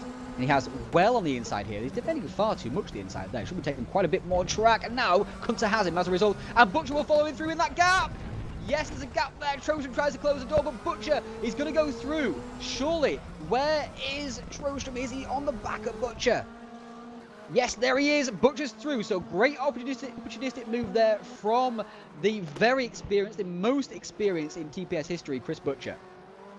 Ooh, he looks like he's always thought he was going to get him there. Yeah, just held on, didn't he? Yeah, Lerner then had every right to push Kunze off there. Like you said, he was way too nice. And then because Kunze held that line on the outside, managed to do the overtake we've seen many times into that right-hand corner. He just held to the inside far too much, didn't he? He had a couple of car widths to his left where he could have just moved across. And Kunze, he wouldn't be blocking Kunze at that point.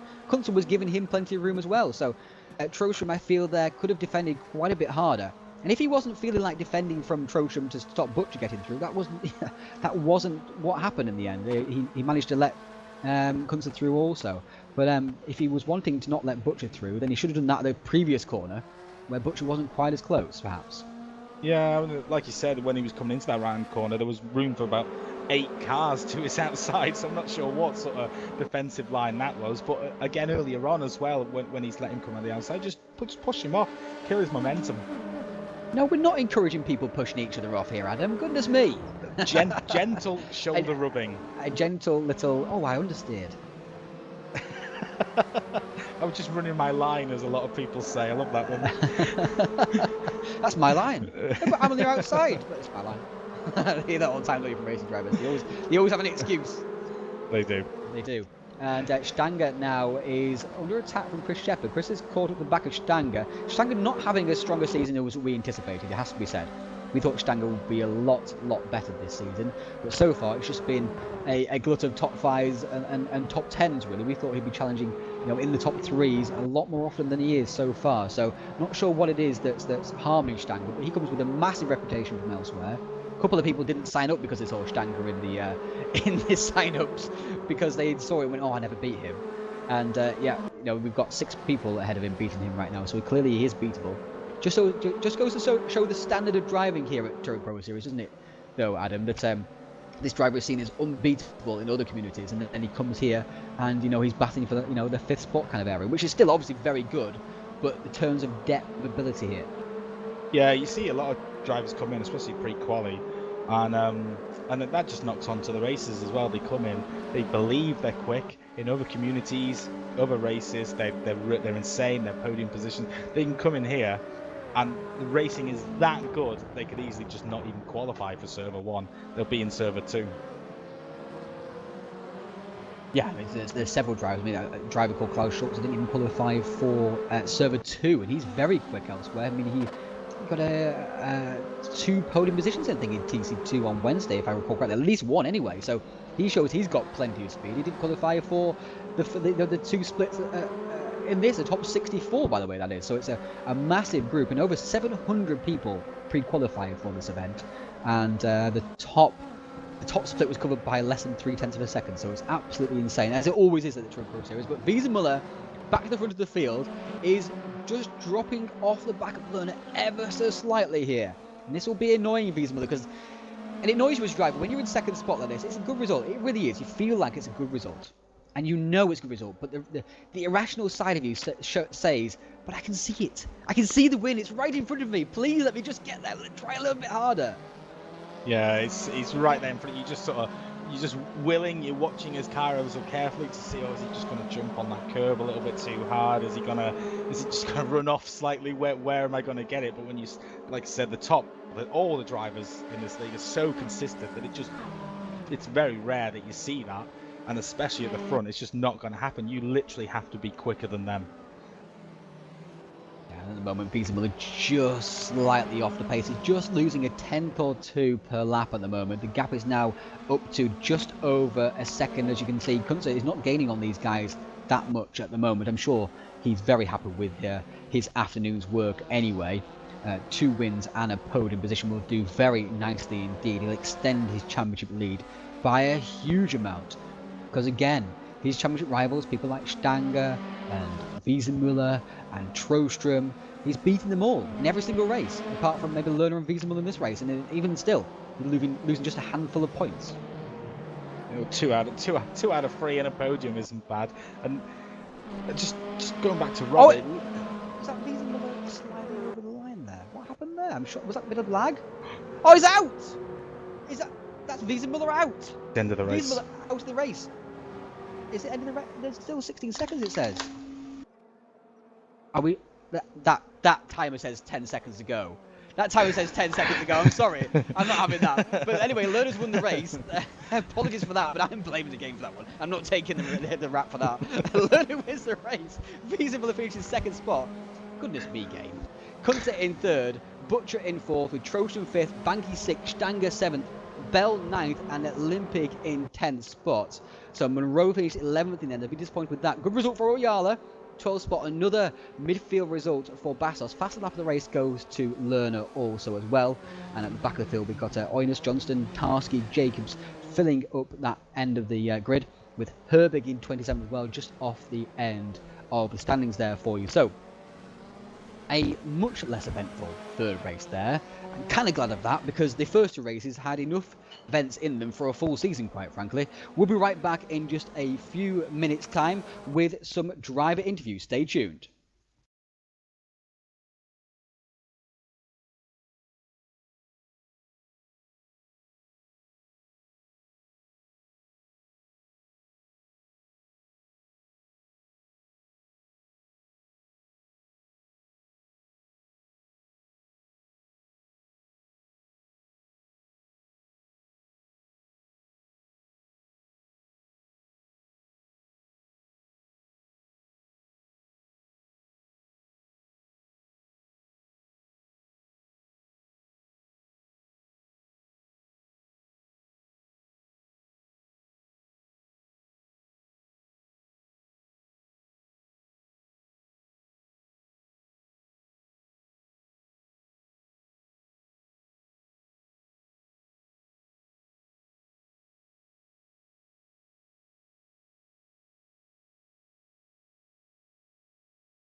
Hello and welcome back to TCOne 2016, the official WTCC online series. Plenty of fisticuffs in that event.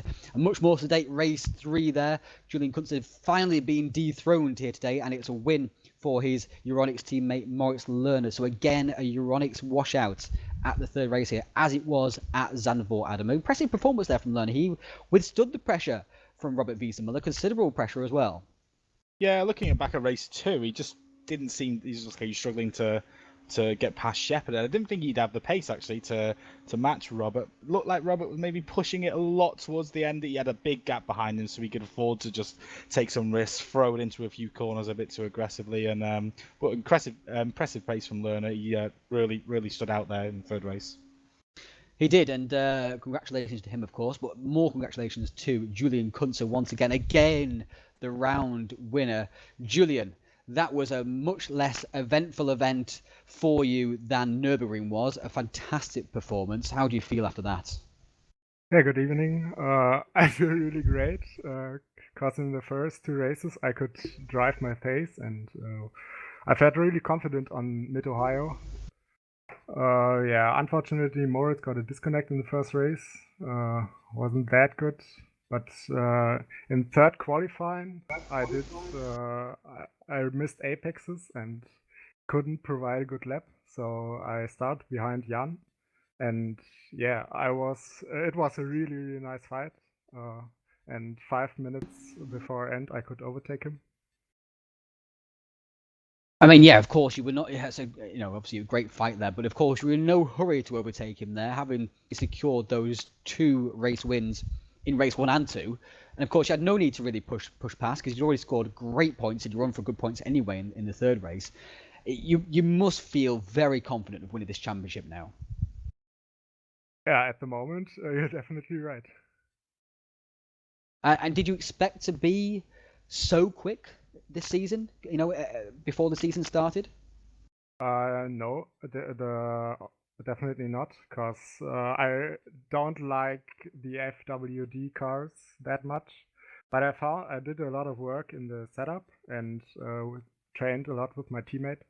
So that was the reason I'm so quick.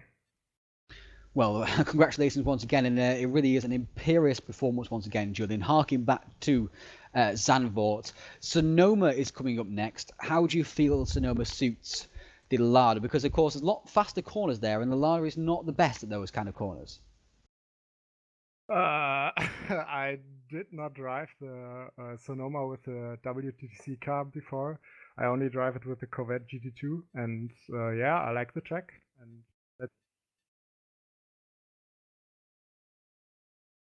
And sorry, I thought you were going to say something else then, Julian. That's all we got. So thank you, Julian, and congratulations once again for that those 2 race wins. Adam, do you want to just have a word with Moritz Lerner, of course, who won our race 3 after more bad luck in the opening couple of races? Hi, Moritz. What happened in the first race? So good evening, first of all. Yeah, I started third. Lost the position, but gained it in the second corner. And I think 2 laps later, I got a disconnect for about 1 minute. That never ever happened before to me. And yeah, it must happen right in the race. So very unfortunately. Yeah, I think if you kept that result there, that's a solid weekend for you. Going to the third race, how did you feel there? Did you feel much pressure from Rob? Did you feel you had the pace in him? For me, it was a very impressive drive, and I personally didn't think that you'd be able to keep that, judging at your pace from race 2. Although you got second, because you were struggling behind Chris Shepherd. How did you feel race 3 went? Yeah, qualifying was quite good. My personal best time there. And yeah, started from the first, finished first, was good. So in the race, Wiesenmüller pushed quite hard, was always in my back, but I managed to stay in front. And yeah, in the end, I was able to get some time to Wiesenmüller, and yeah, finished first. With the pace that you showed in race 3, how do you feel that, given a bit more time, do you reckon you could match your teammate Kunze? How do you feel your pace was represented to him? Do you think he's quicker than you? Do you think given a bit more time you could have been matching him in the first 2 races? I think I could match him in second race. As I was behind Shepherd, I could go the same pace as Kunze, but I really never was able to really battle with him so far, only at Zandvoort. But yeah, maybe we can have some battles in the next races. Let's see. I'm hoping for that as well. Two very quick drivers, and I think the battle between you will be absolutely immense. Okay, well, thank you for that, Moritz, and congratulations on your second Touring Pro Series win after your 3rd race win at the race 3 win, should I say, at Zandvoort. Now, Adam, we need to delve into a few of these protagonists from race 1 and race 2. Let's have a quick word with Chris Butcher first of all, who was involved in all of that. Chris, let's break it down into sections. Race 1, differing viewpoints between yourself and Shepherd, but what happened there at the end of race 1? Well, he looked like he was really struggling with his tyres. He just looked like he had no traction, and he was quite poor on the brakes. So going into turn 3, he defended the inside, so I went out to the outside to do a dummy and switched back to the inside in the braking zone, and he moved back across the track ever so slightly, so the gap I was going for was no longer there, and ended up with him going off, unfortunately. And then in race 2, of course, you got absolutely swiped at the start of the race. We didn't exactly see what happened. Looked like maybe Dorney was involved. Have you looked back at that yet? I've not had a chance to yet, but I made a mistake in the first turn. A couple of people passed me, so I was going to go for the inside because you really don't want to be on the outside for the second turn. Mm-hmm. And I clouted into the side of somebody, sorry, whoever that was, but I just couldn't see them. So my car was unsettled a bit. I had no straight line speed, so I was stuck on the outside. And yeah, I didn't really see it coming. Just all of a sudden, I think it was Dunedin and Baldy just steaming down the inside and ended up in the gravel. Yeah, very fortunate it was, of course, for you there. And then that was race 2, obviously over and done with pretty much for yourself. You fought back and got a middling result. Race 3 was better for yourself, but a lot less eventful. Yeah, it was a relatively straightforward drive. After I'd made a mess of the start, I just knuckled down and looked after my tyres and started picking people off as the tyres were going off. And I was hoping that I could get onto the podium, but once I got past Prostrom, Kunze was just a little bit too fast. I couldn't quite catch him in time. So, obviously, this is a track you've not been defeated on since 2012. How does it feel to be usurped in such a such a significant fashion by Kunze? Well, I knew it was going to happen, to be honest. The lad has looked like the car to have, for a long time at this track. It's just been really difficult to compete against it, and I think the level in TPS has moved up since the mini races at Mid Ohio. Yeah, I don't mind really, because I think my pace was okay. I knew I wasn't going to win any races, and at the end of the day, these guys have deserved it. They worked hard, and they're getting the results for it. Okay, well, thank you, Chris, and good luck at Sonoma, of course, a track you also like as well. I'm going to quickly jump in and grab Chris Shepherd's viewpoint on what happened between yourself and Chris Butcher at the end of that first race, Chris. Chris?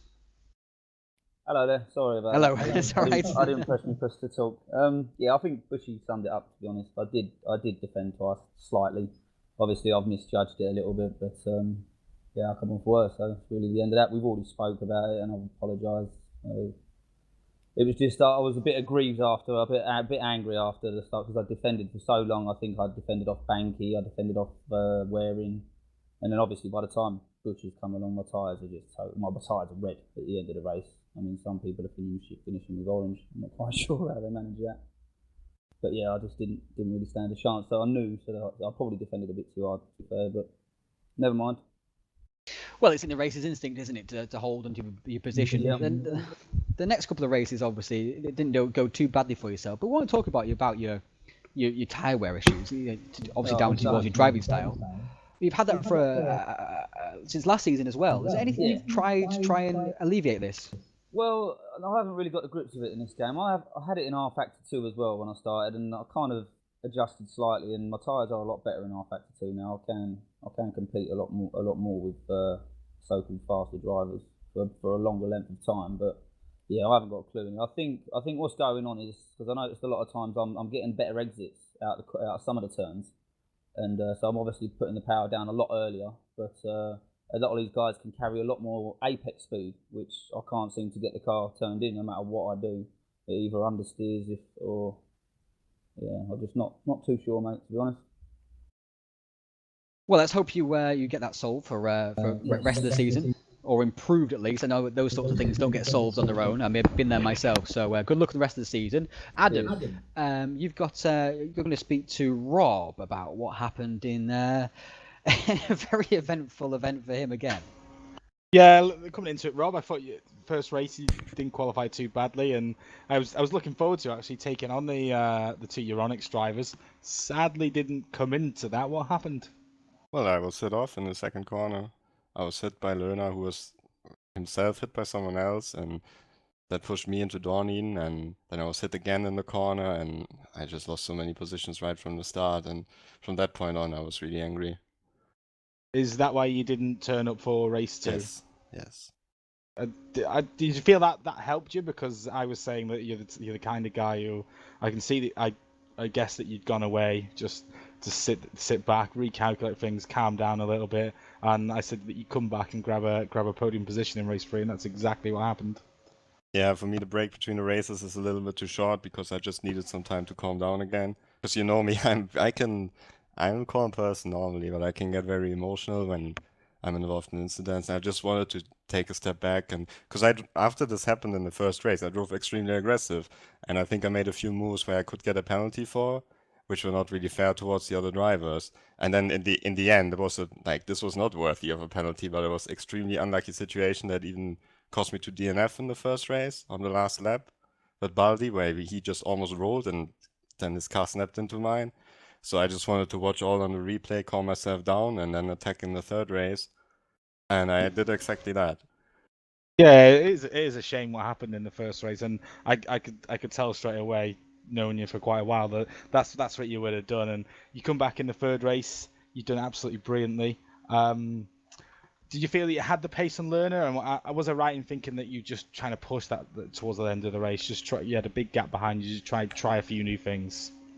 Well, I did one test race with Moritz already, and I knew that his tire wear was a lot better than mine. So my initial aim was to pass him in the first stint of the race, because I knew that over a whole race distance, I should not have a chance. And I was really close, and I tried a few times, but I was never really close enough to make a clean move. I tapped him a few times, a little bit in the back, and nothing bad really. I just I tried to find a position where I could attack, but I was just never really in the right spot. And then, like, 10 minutes into the race, I knew it was over, and I just tried to hold on as long as I can. I tried to push and just drive a really nice race time and hope maybe, because he's maybe surprised that I'm still there, maybe he'll make a mistake or so. But it just didn't happen, and I felt like I drove the best race I could have possibly driven in that scenario, so I'm not mad about the result. Yeah, I think second's a great result, especially after what happened in race 1.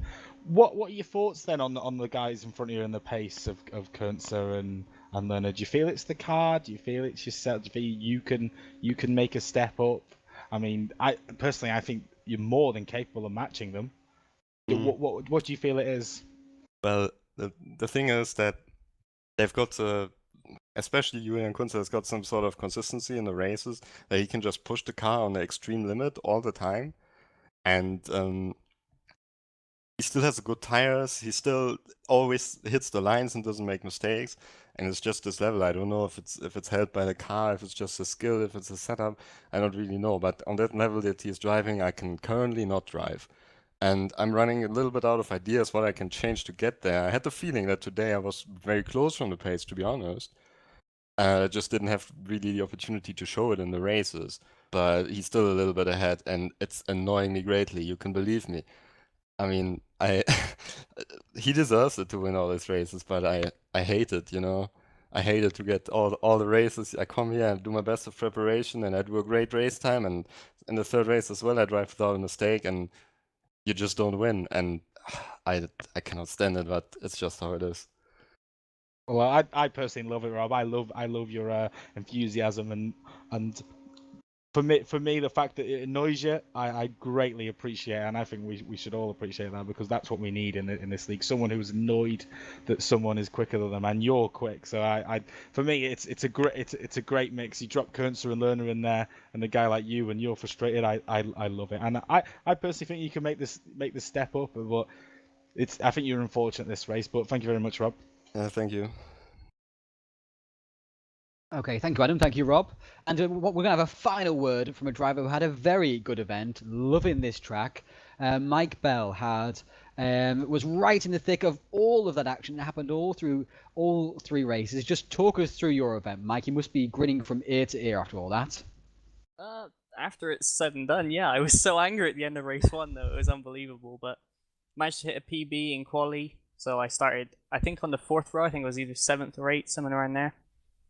And race 1's all kind of a bit of a blur, but there was a lot of little contacts with different people, and it just left me like annoyed. And then on the last lap, I nearly rolled my car, so that just compounded the issue. And I had a really poor qualifying for race 2. But driving angry means you make up lots of places in not much time. So combined with the accident with Dorneden, I think in race 2, I think I gained 10 places on the first lap, and then it was just getting into the thick of it. And I have no idea what happened between, I think it was like Banky, Jan Stanger, Waring was there, and Trostrom. And all of a sudden they just all go off. I'm thinking, hello, I could do something here and get past a few of them. Then Trostrom, to me, it looked like there was, like, Waring had started lagging, it looked like. And then all of a sudden Trostrom rolls his car. So I don't know what to think of that. And then I'm just driving around in 5th place trying not to get hit by anything so that I can hold on to a 5th. But yeah, that's my 3rd top 5 in TPS, and I still haven't managed to qualify inside the top 10 to get one yet. And then race 3 was just a race-long battle with John Monroe. So yeah, we saw that and you obviously fended him off very well in the end as well. So that was obviously fantastic stuff. And you know, obviously Monroe was a TPS race win in the past, so you must be very pleased with the obviously pace today. I mean, why are you doing so well here compared to Nürburgring, for example? I have absolutely no idea. I've been trying to work that out, but in preseason I was quick at Mid-Ohio in comparison to all the other tracks, and Nürburgring's always been a bad track for me, so I just put it down to me being bad at Nürburgring. But last year I got good as soon as we went to America, and it's happened again. So okay, well we're staying in America for the 4th round of the season, Sonoma. How do you feel about that track? Is that a track you're quick at again, or is it going to be another Nürburgring? Well, based on last year, I don't like the track. But somehow it works. I think I was on for another 5th place in the 3rd race, and I just drove straight into a tire stack last year. So I think if I can keep it out of the wall, I should be able to stay in the top 10. Well, keeping out of the wall is usually a proviso towards getting a good result. But good luck in the rest of the season, Mike. Very strong showing here today. Hopefully that's another step forward for yourself. Adam, after we've heard a few of those, a few opinions and whatnot from drivers, we're finding quite a lot that drivers are finding it hard to calm down between races. And that's really a skill that drivers need to develop, isn't it? Yeah, it's something that I struggled with actually, but I tend to find when I was racing, I didn't find myself in those packs, but I can imagine if I did, and the few rounds of WTM I did, and we know I'm not good at rear wheel drive, it was one thing that killed my momentum, and that was it. So I feel for that. I don't know what the difference is. I do agree with Rob. There needs to be a bit more of a gap in between races. Currently, we can't do that with the way that RaceRoom works. There does need to be a little bit more of a gap because it just seems like you're thrown in there and you're ready to go, especially from qualifying and race as well. That needs to improve. That helped them a lot, but at the moment, I'm not sure what they can do. People at the end of the day, people work hard to get to this pace, and that's why they're so good. And when someone else ruins it for you, it's frustrating because you have to wait 20 minutes then to even sort of resurrect that in the next race. Yeah, it's true. And I mean, there is a patch coming for RaceRoom where there is a gap between qualifying and the race. Still in a warm-up session, but there will be a gap, at least a garage phase of about 60 seconds while people join the grid for the races, which is something that harks back, of course, towards a race of 7 days. For those of you that raced that, and myself and Adam did, and pretty much everyone here did also as well. So we're looking forward to that patch coming also as well. Julian Kunzer, can anyone beat him? Personally, I think they can. I think they can. In the championship? In the championship, no. Okay. But in the next few events, I think they can. I think maybe there'll be a couple more tracks that are better suited to the Honda or the Chevy, and maybe we'll see Kunzer just not be as dominant. I mean, 10 seconds is a lot per race. I think the first race he won by 10, the second race he won by 9. That's a lot of time people need to. It's a huge amount in TPS, isn't it? I mean, it's domination in TPS. It really, really, really is. I mean, if you win by a couple of seconds, you've been comfortable. Do you know what I mean? Whereas 10 seconds is absolutely ridiculous. And the key thing is, so far, there's trophies up for grabs at all these events. The drivers that score the most points at an event win a trophy. RaceRoom has all 3 so far. Do you think anybody, well, obviously they can, do you think anybody will manage to win a trophy in this season? Because at this rate, Julian's going to have 8 trophies and then the championship trophy on his mantelpiece. So we're going to have 9 trophies. Yeah, I mean, if we see a race similar to race 1 and Kunzer's in that pack, which effectively he was in race 3, it could happen. We've seen what happened to Rob. It could happen. Basically, what I'm saying is he needs to not finish. He needs to get taken out by someone. Yeah. Yes. Anyone going to step up? Anyone to step up? No, I'm joking. So, of course, we go to Sonoma next. How do you feel that track? Do you think it'll suit the Honda, that track? A lot faster corners there. Yeah, I'm not really drove these cars a lot. I know that the Honda is got brilliant traction, especially in fast corners. I think so. Yeah, it's one of those tracks as well where you need to dance the car on the rear and sort of turn it in on the rear in some of the slow parts, and it's quite similar to this track where you come in a lot of elevation changes in the first part of the track. So interestingly, one of my favorite tracks actually to watch because again a lot of overtaking areas there.